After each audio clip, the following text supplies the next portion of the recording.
Bridge হওয়ার কথা ছিল ৫৪ কোটি টাকায়।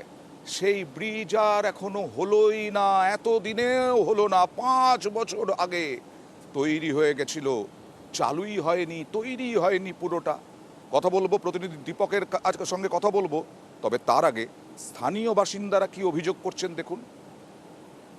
প্রচণ্ড জ্যাম লাগে, যেখানে অ্যাম্বুলেন্স থেকে আরম্ভ করে যে কোনো রুগীর মানে সমস্যা তারপরে প্রায় দিনই অ্যাক্সিডেন্ট হচ্ছে।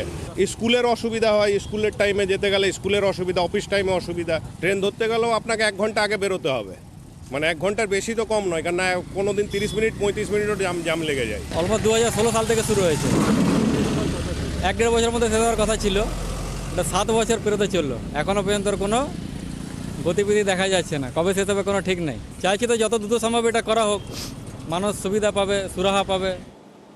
কথা বলবো প্রতিনিধি দীপকের সঙ্গে। দীপক, কেন এই সমস্যার সমাধান হচ্ছে না? দেখো, একেবারে তৎকালীন সাংসদ বাবুল সুপ্রিয় 2016 সালে এই রেল ফ্লাইওভার ব্রিজের শিলান্যাস করেছিলেন এবং কথা ছিল 2019 সালের মধ্যেই এই প্রকল্পের কাজ শেষ হয়ে সাধারণ মানুষের পরিষেবা দেওয়া সম্ভব হবে, কিন্তু এখনও সম্ভব হয়ে ওঠেনি এই সম্পূর্ণ কাজ করতে।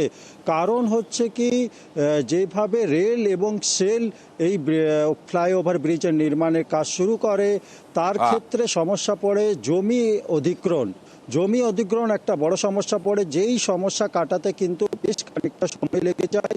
এরপর হচ্ছে তৃণমূলে যোগদান দেওয়াতে এই প্রকল্পের কাজ ধীর গতিতে চলা শুরু হয়। যেই প্রকল্পের কাজ 2019 সালে শেষ হওয়ার কথা ছিল, সেই প্রকল্পের কাজ 2023 সাল শেষ হয়ে যাওয়ার পরেও সেই প্রকল্পের কাজ সম্পূর্ণ করে ওঠা সম্ভব হয়নি। যদিও আসানসোল ডিভিশনের ডিআরএম জানাচ্ছেন কি 2024 সালের মার্চ মাসের মধ্যেই প্রকল্পের কাজ সম্পূর্ণ হবে। নরেন্দ্র মোদী বলেছিলেন দীপক, মেরে কো বাবুল চাইয়ে, তো বাবুলকে পেয়েছিলেন, তারপরে বাবুল যখন চলে গেলেন তারপরে কি এই রাজনীতির শিকার হলেন স্থানীয় বাসিন্দারা? দীপক, একেবারে আসানসোল শহরবাসী রাজনৈতিক শিকার হলেন। কারণ হচ্ছে বিজেপি গেলে বা বিজেপিতে থাকলে প্রকল্পের কাজ যে গতিতে চলে, সেই প্রকল্পের কাজ তৃণমূলে চলে এলে গতি কমে যায়, যার ফলে চরম সমস্যার মধ্যে পড়েছে শহরবাসী। আসানসোল স্টেশন যাওয়া থেকে মেন রোড হচ্ছে পুরুলিয়া, বাঁকুড়া, বরাকর, চিত্তরঞ্জন থেকে এই রাস্তা দিয়ে কিন্তু আসানসোল জেলা হাসপাতাল আসে। অনেক রোগী কিন্তু এই রেল গেটের মধ্যেই আটকে পড়ে এবং যার ফলে শিকার যেন সাধারণ মানুষ না হন। রেল কর্তৃপক্ষ কি রাজনীতির করবেন? তারা ৫৪ কোটি টাকা সরকারের মাগনা টাকা, সেটা কি জলে দেবেন?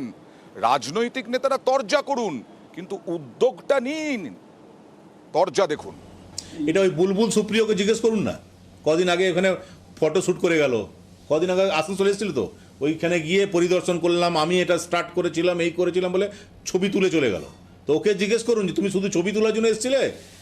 তো কাজ ধীর গতিতে হচ্ছে সেটা দেখার দায়িত্ব কার? তুমি তো মন্ত্রী আছো এখন, মুখ্যমন্ত্রী তোমাকে খুব ভালোবাসেন নাকি? বাবুলের দায়িত্ব ছিল, ও শুধু ফটোশ্যুট করছে। আর বর্তমান যিনি সাংসদ আছে, উনি কতবার গিয়ে দেখলেন, কতবার এটা নিয়ে মিটিং করলেন?